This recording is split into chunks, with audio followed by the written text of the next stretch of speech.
ना तो document record पर है, ना ही डॉक्यूमेंट का मतन रिकॉर्ड पर है। तो जज साहब ने किस नुक्ते और किस बुनियाद पर कहा कि ये डॉक्यूमेंट और ये दुश्मन मुल्क की फेवर में जाता था? गवाह क्या है? जी मैं सेक्रेटरी था। तो अब रमज़ान भी है, 1 से 1.5 घंटे की समाअत होती है, फिर जज साहबान को और बाकियों को रोज़ा लग जाता है। रियासत कहते हैं, अपने आप को माँ का दर्जा देते हैं, और जब आपसे कोई हक मांग रहे हैं, आपसे अपनी अरदास, अपनी फरियाद लेकर आप सुनने की बजाय उसके ऊपर इल्ज़ाम लगाते हैं कि पैसे लेके भेजें। बिस्मिल्लाहिर्रहमानिर्रहीम, अस्सलाम वालेकुम। मैं हूं गुलफाम चौधरी, आप देख रहे हैं IRK न्यूज़।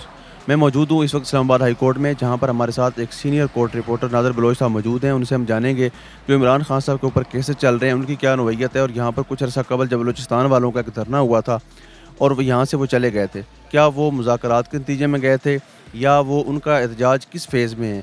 इस हवाले से हमारे साथ सीनियर कोर्ट रिपोर्टर मौजूद हैं, उनसे हम बात करते हैं। हमारे साथ रहिए। अस्सलाम वालेकुम सर। वालेकुम अस्सलाम। सर ये बताइएगा कि इस वक्त इमरान खान साहब के जो केसेस हैं, ख़ास तौर पर साइफ़र केस है, तोशा खाना है या अलकादर ट्रस्ट है, तो वो किस नौयत तक जा चुके हैं और आने वाले दिनों में क्या फ्यूचर देख रहे हैं इन केसेस का? बहुत शुक्रिया। देखिए, सैफर की बात करें तो गुज़श्ता समात पर भी बहुत कुछ खुल कर सामने आ चुका है। उस केस की कुल हकीकत जो है वो सामने आ चुकी है कि ना तो डॉक्यूमेंट रिकॉर्ड पर है, ना ही डॉक्यूमेंट का मतन रिकॉर्ड पर है।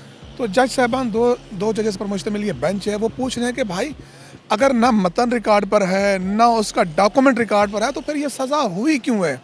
ये वो बहुत बड़ा सवाल था कि जिसने पूरे केस को उठा के रद्दी की टोकरी में फेंक दिए।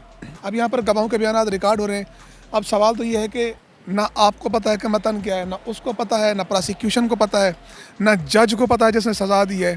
तो जज साहब ने किस नुक्ते और किस बुनियाद पर कहा कि ये डॉक्यूमेंट और ये दुश्मन मुल्क की फेवर में जाता था और उसको सपोर्ट किया, लिहाजा 10-10 साल, 1400 साल आपने एक शख्स को जो है 31 साल जो है वो जेल में बंद कर दिया मुख्तलिफ सज़ाओं में। तो मेरे ख्याल में केस तो ख़त्म हो चुका है। अब यहाँ पर गवाहों के जो बयान रिकॉर्ड कराए गए, उनकी कुल हैसियत और वक़्त देखी जा रही है कि जिन प्रोसिक्यूशन ने जिन गवाहों को पेश किया वो क्या है, वो गवाह क्या है?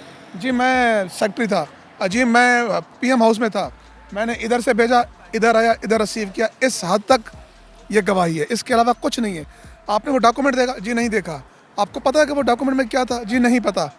और कल की दिलचस्प बात यह कि जब चीफ जस्टिस या जस्टिस मियां गुल हसन साहब ने जब सवाल किया कि क्या इमरान खान को जो साइफ़र का असल कोड होता है, बेसिकली ये कोड होता है जो सफ़ीर भेजता है, असद मजीद ने अगर वाया ईमेल एक कोड भेजा और उस कोड को डिकोड किया गया और डिकोड करके उसके कुछ नुकात वज़ीर-ए-आज़म या उसकी काबीना तक पहुंचाए गए, तो जजेस ने पूछा कि क्या इमरान खान की उस कोड तक एक्सेस थी?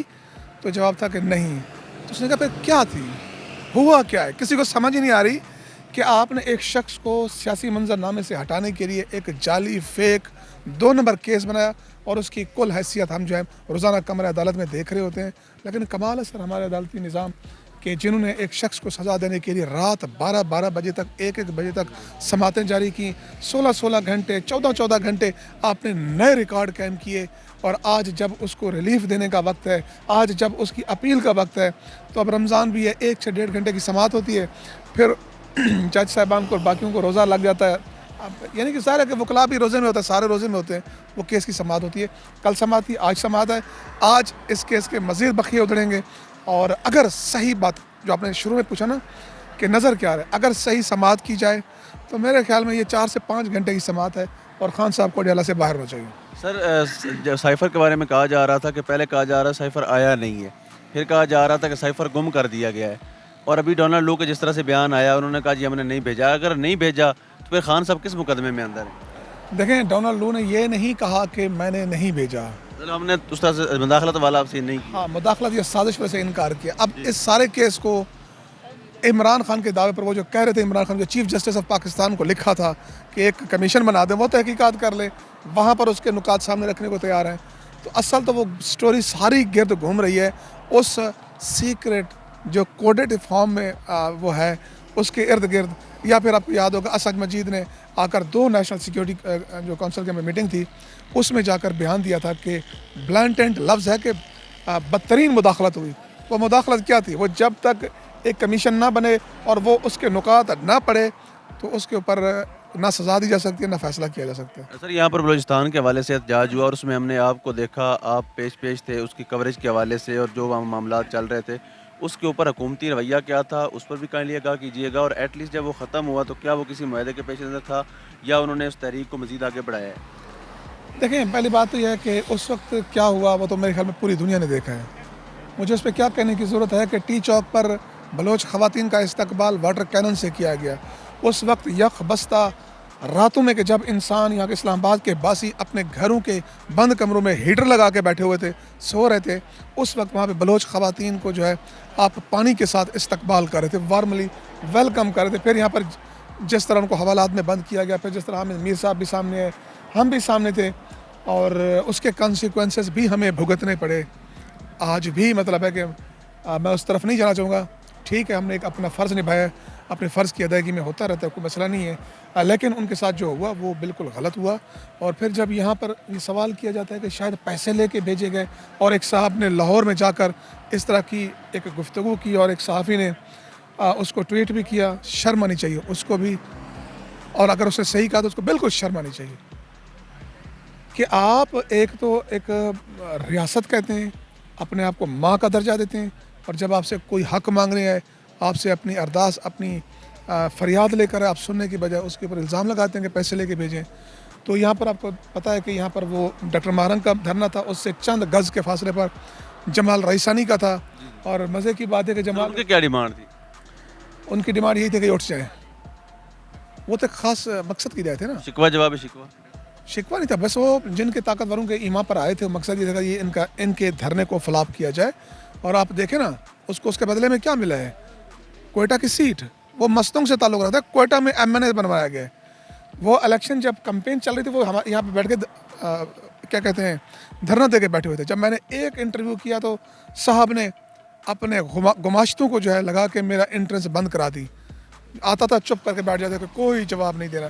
اب رہا سوال یہاں سے کیا لے کر گئے یا ان کے، دیکھیں آپ 10 دن 15 دن ایک اپنی فریاد اپنی لے کے بیٹھتے ہیں. آپ اتنے بے حس کہ پگھلتا ہی نہیں تھا باتوں سے. محسن نقوی نے کہا تھا کہ اتنا بے حس کہ پگھلتا ہی نہ تھا باتوں سے. آدمی تھا کہ تراشا ہوا پتھر دیکھا. جب تراشے ہوئے پتھر کے سامنے انہوں نے فریاد کی اور انہوں نے نہیں سنا. ایٹ دا اینڈ کیا ہوتا ہے کہ آپ اپنا وہی پیغام لے کر وہ بلوچ ماؤں بہنوں کے پاس چلے گئے واپس. اور کوئٹہ میں جس طرح آپ نے دیکھا کہ وہاں پہ کوئٹہ کے جو اسٹیڈیم میں جس طرح ان کا ایک دن کے نوٹس پر انہوں نے پہلے استقبال اس کے بعد جلسہ. تو میرے خیال میں آپ نے نفرت اپنی کیا کہتے ہیں شفقت جس انداز میں دکھائی ہے وہ لے کر گئے، اور انہوں نے اس کا باقاعدہ کھل کر اظہار بھی کیا ہے. اور اب دیکھیں بلوچستان میں کیا ہے، رات تربت ساری رات فائرنگ اور اس کی گن گھرج سے گونجتا رہا. آپ نے سیپریٹسٹ جو علیحدگی پسند ہے ان کو موقع دیا ہے کہ نہ یہ مذاکرات سنتے ہیں، نہ یہ بات کرنے کے لیے تیار ہیں، نہ ہی یہ آپ کو اس قابل سمجھتے ہیں. اس کا نقصان یہ ہوا ہے کہ جن کو پہاڑوں سے آپ اتار کر جن سے مذاکرات کر سکتے ہیں، جن کو نیگوشیٹ کر سکتے ہیں، ان کو بھی آپ نے ایک خاص سطح پر بھیج دیے. تو بہرحال افسوسناک ہے. اس سے پہلے بھی ہم نے دیکھا کہ نواز شریف کی جب پہلے حکومت تھی 2013 سے 18 کے درمیان ڈاکٹر مالک معذرت چاہوں گا ڈاکٹر مالک نے ان کے کمیٹی بنائی گئی تھی کہ چاہیں بلوچ نیشنلسٹ جو باہر بیٹھے ہوئے ہیں سوئٹزرلینڈ میں یا یو کے میں، ان سے آپ جا کے بات کریں، کوئی راستہ نکالیں. اور وہ ڈیلیگیشن کامیاب ہو کے واپس آیا تھا، لیکن واپس آ کر اس ڈیلیگیشن کو اتنا خراب کر دیا گیا، نہ ان کی بات سنی گئی، نہ اس پر عمل کیا گیا، نہ ہی اس پروسیس کو جو کامیاب ہوا تھا اس کو آگے بڑھایا گیا. اور آج یہ ہے کہ پاکستان کی تاریخ کی سب سے لانگسٹ جو انسرجنسی ہے اس کا ریاست کو سامنا ہے، اور ریاست اس کے اوپر بالکل بھی سنجیدہ نظر نہیں آتی. سر یہ بتائیے گا آخر میں کہ جس طرح سے ریاست ماں ہونے کا دعویٰ بھی کرتی ہے، اور ساتھ ہی ساتھ ہم دیکھتے ہیں کہ جیسے ہی کوئی صحافی سر اٹھاتا ہے، جسٹ لائک عمران ریاض خان صاحب ہیں، یا اسلام آباد میں بہت سے واقعات ہمارے سامنے آئے، ستور صاحب کو اٹھایا گیا، تو یہ کب تک صحافت پر قدغن ایسے ہی چلتی رہے گی؟ کیا یہ نام نہاد جمہوری پارٹیاں صحافت پر ایسے ہی اپنی ضرب کاری جاری رکھیں گی؟ چلیں جی، عمران ریاض تو بڑا نام ہے، میڈیا پر بھی سامنے آ جاتا ہے. میں آپ کے سامنے زندہ مثال ہوں جو 2 مقدمات پچھلے 4 سال سے بھگت رہا ہوں. ایک 501 پیکا ایکٹ کے تحت جس کی سزا 7 سال ہے، اس کا میں ٹرائل تقریباً آلموسٹ 99% بھگت چکا ہوں، آخری ایک سماعت پہ رہتا ہے. دوسرا ایک ہی فریق کا، اور اس فریق کا نام بھی بتا، حمید گل صاحب جو سابق DG ISI تھے، ان کی بیٹی عظمیٰ گل نے میرے اوپر کیے ہوئے ہیں दूसरा था 5 करोड़ हर्जाने का। 5 करोड़ हर्जाने में उसको मुंह की खानी पड़ी है, शिकस्त हुई है। उन्होंने ही किया हुआ था। हाँ हाँ, उन्होंने किया होता। वो लास्ट समात पर वो केस डिसमिस हो चुका है। अलबत्ता 7 साल वाला केस जो है, सज़ा वाला 501 वाला, वो अभी भी चल रहा है। कल मेरी आने वाले दिन में पेशी है। तो बात ये है, देखें इस तरह के हरबों से क्या मेरी ज़बान में रुक गई है? क्या मैं रुक गया हूँ? क्या आपने मुझे बलोच धरने से, उनकी आवाज़ से दूर रखा है? या आप किसी इस सैफर केस की समात से रख सकते हैं?